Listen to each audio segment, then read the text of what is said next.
Okay, so here we're playing Vinci. Yay!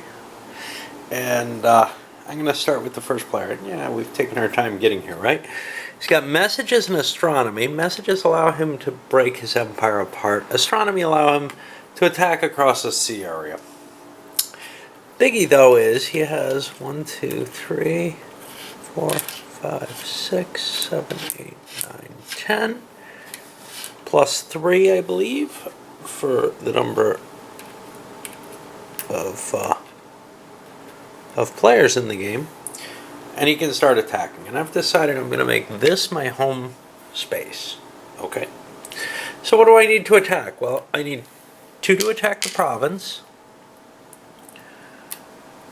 plus 1 because there's an enemy unit there. And I think that's it, right? I believe so. So that's a successful attack. Bang. Okay. I can't use these pieces again this turn, but I can do the same to move down into here. 3 to attack, 2 to attack the province, plus 1 for the thing. Okay, I'm doing pretty well here. I've got 2 more such attacks, and I can make 1 other attack. Okay, well, I kind of want to stay near the coast, kind of, not terribly. So I'll attack here.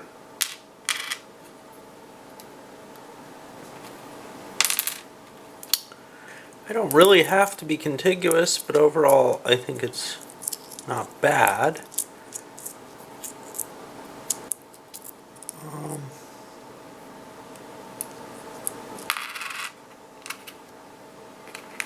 Into here.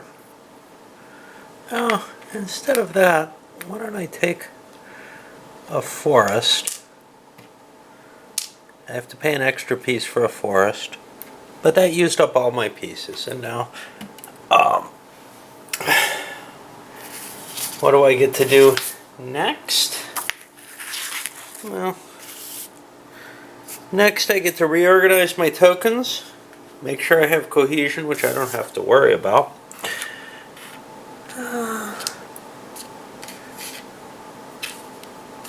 Forests are a little easier to defend. I'm kind of worried about an attack from the side. I'll go with this. Now I get my victory points. I've got 4 territories. That's worth 4 victory points. And that's my turn. Go to the next turn, which is going to be the white player. I want to take a little thought about what I'm going to do with them. I didn't take a lot with this, but so I'll be back in a moment. Well, white's rebirth ability isn't something that really affects the empire as it's in play. It just means he can decline right after running with him, which he may want to do, but the shipbuilding means that he has an advantage in attacking along coastal areas. So I want to stay along the coast. Because of that, I'm going to launch my initial attack here. Now the initial attack I don't believe gets that advantage. So it's 2 plus 1 for the province, same as what yellow was paying. But now I get to go in cheaper. So I'm adjacent to this by coast. So it only costs me 2. I'm adjacent to this by coast, or this. I don't know why this got screwed up. That's what happened. I'll come down here. You know, there's not a lot going on here. And, well,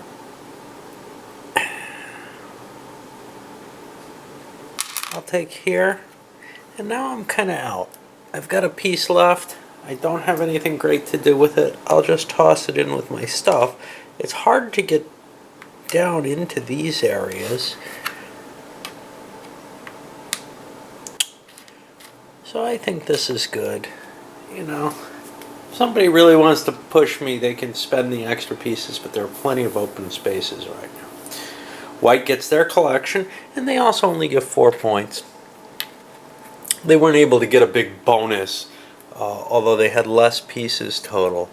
They still ended up with the same amount of points. Those less pieces might cost them, though. So that's kind of the thing. Yeah, they were able to expand well because of their pieces, but they have less staying power than the Yellow Empire does.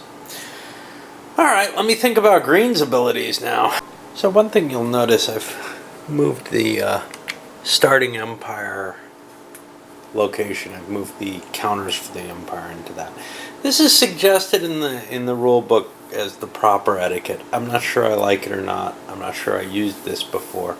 Certainly once you have an Empire in decline, it makes more sense to keep track of it on the board, I guess. But I'm not sure I'm going to be able to keep as good an understanding of things by having them on the board. Alright, for Green. Green has two things. Currency, which gives them an extra victory point per area. Good counter. Not a lot of troops. So their total troops is only 8. Militia, which gives them an extra unit on defense. Not a great counter overall, but, you know, you take what you're offered. This is kind of a tough choice for me where to start. Things are getting kind of crowded comparatively. I want to get in as cheap as I can, and I think that's back here. So, I count my pieces. I have 8. That means I can at most take 2 spaces. So I'm going to make my first space, actually, this forest. That costs an extra unit, because it's forests. But that's okay. Then I take my second area down here, and I'll put my last piece in there as well. I don't have enough to take anywhere else. My points, 1, 2, plus 2 more for the currency, gives me 4 points. Same as what everybody else got, but overall I had to pay to get this ability. I'm not sure it was a great one to pay for. Alright. Let's look at red and think about them. They have 2, 3, 4, 5, 8 pieces as well. Oh, did I miscount? 3, 4, 8 as well. And they have diplomacy, which means they can prevent someone from attacking, which is cool. There's no question of that. And livestock breeding, which means they want to be in these pale green areas. Well, here's a problem. There aren't a lot of pale green areas near them.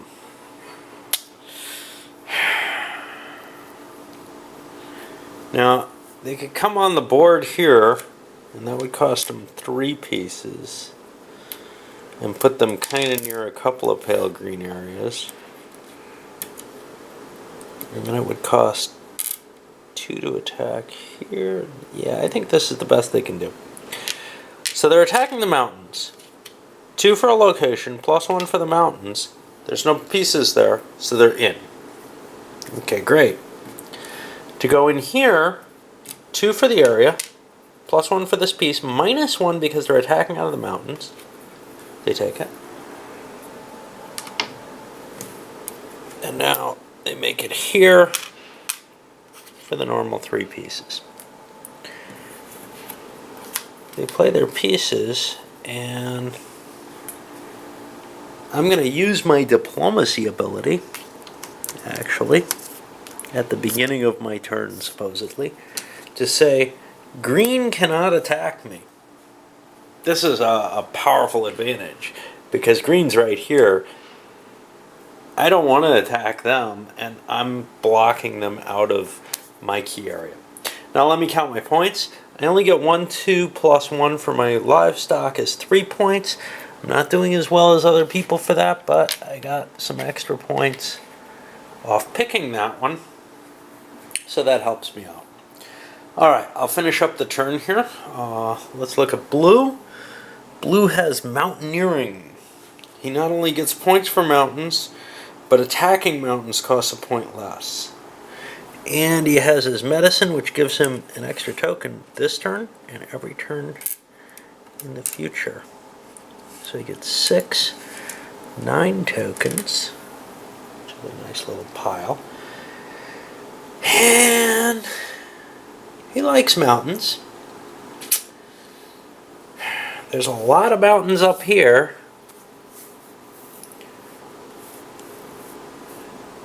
I think he's going to kind of center himself up there. Okay, so I think this is the best entry hex.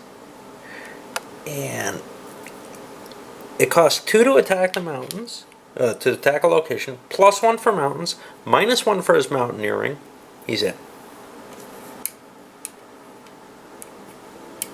He likes mountains as much as anywhere, so he'll spread his way up. Mountains are more defensible, so that's cool. Here, it costs 2 to attack, +1 for the unit, but -1 because he's attacking out of the mountains. But now he has an extra piece. He'll put that to defend his non-mountain area. He scores points, 1, 2, 3, 4. Because he scores for mountains, and he's done. And let's look at black. And notice nobody went into decline. It doesn't make sense until you're on the board. Black has agriculture. He wants, what, yellow spaces? Yeah. They give him an extra victory point, and he'll be able to get that even after he goes into decline. Oh, did I have an extra piece? 3, 4, 5, 6, 7, 8, 9. I did. Hold on. So I have 2 pieces left here. I think I can get an extra point. Mountains cost me 2 to go into, and I get in for free. I get to reduce the mountain penalty, so I get an extra point there of victory points. And I've spread out a little bit more. 2, 4, 6, 8, 10. And this is 4, 6, 9, +1 for the medicine. And I'll be getting 1 extra guy each turn. Alright, let's go to black. Black gets 3, 4, 5, 6, 7, 8, and he wants farmland. He would like to do this cheaply. There isn't a lot of farmland available cheaply. Heritage is totally unimportant. He took this counter combination because it came with 2 extra victory points. So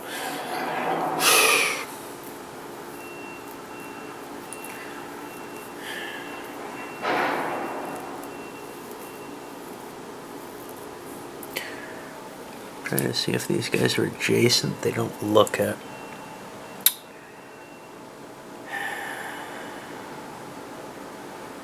And there's only a couple of farms down here. There aren't a lot of places with a lot. This was kind of the richest area. Hard to find a good location to start in. What if he attacked someone? Like, say, green. Green's got militia, so he'd be hard to attack.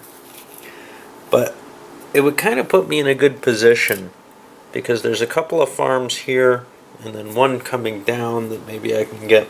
So I'm going to go for this if I can. That's going to be expensive, though. It's 2 + 1, 2, 3, 4. Yeah, that's too much. I mean, you can see how much it's going to cost me. I'd only get 1 area then. No reason to be that weak.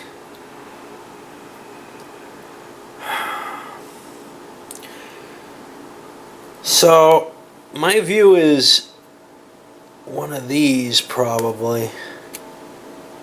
Does this look more attractive? Looks more defensible.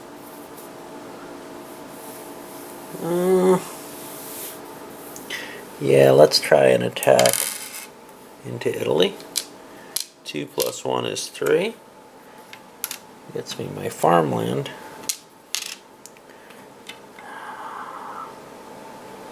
2 + 1 is 3. Getting into the mountains that aren't worth anything to me. 2 + 1 - 1 is 2. And up here. And that's not terribly impressive, but I get 1, 2, plus 1 for this, 3 points, which puts me as much in the lead as anyone. Alright, well, that's the first turn. And I'll come back at some other point. Probably not tonight, and play out some more of this. But I think you see some of the mechanics of it, some of the thoughts of attacking. When you're looking at attacking someone who has a lot of pieces in an area, it's just not cost effective.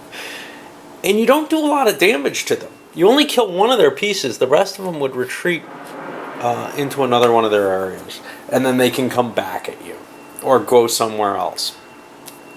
So the idea here is to maximize your points, and usually warfare is not necessarily the best way to do that. Now, taking things away from people is valuable, however, so it might be worth paying a little bit of a price to hit someone else, and it's certainly worth hitting someone else if they happen to be in an area you want anyway, and not defending it terribly well. Alright, up it goes.